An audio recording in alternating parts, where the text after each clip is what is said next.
श्री गोपाळ कृष्ण भगवान की जय। लीळा नंबर 13।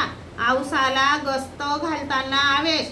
रात्रीला राखण करावयाची पाळी सर्वांनाच लावलेली होती। त्या दिवशी राखण करायची पाळी औसाची होती।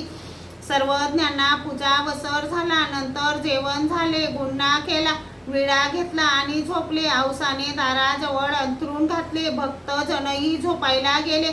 मग औसा ग्रस्त घालू लागली। गावातील मुले एकत्र जमली। ते म्हणाले, चला रे, यांना भीती दाखवू. हे रानात राहतात, काला करून खातात, यांच्याने आपले काय वाकडे होईल. त्या दिवशी सावखेड्याच्या बाजार व्यापाऱ्यांनी पोळ्या भाजल्या होत्या. तो विस्तव मातीच्या कापरात भरून घेऊन आले। ठेकडावरून गुंफेकडे एकदम विस्तव फेकला आणि औसा उठली, अंगावरील पांघरून काढले, तेच विस्तवाचे कापर हातात घेतले. खाईन रे, घेईन रे असे म्हणत मुलांच्या पाठीमागे धावली आणि ती मुले भ्याली, पळाली आणि औसाचे भीती उत्पन्न करणारे शब्द त्यांच्या कानावर पडतच गेले. कोणाचे गुडघे फुटले, एकाचे दात पडले, एकाला ताप भरला. गजबज ऐकून सर्वज्ञ बाहेर आले. सर्वज्ञ म्हणाले, हे काय नायका, खाईन रे असे म्हणत धावलात. तुम्ही काय डाकीन? एखादा बेशुद्ध पडला तर काय करणार? ऐसे भय नुपजविजे की?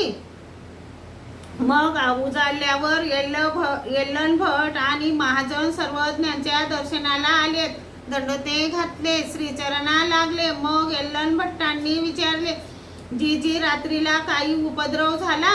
सर्वज्ञ म्हणाले, हो झाला. ते असे म्हणत होते, हे रानात राहतात, काला करून खातात, यांच्याने काय होईल.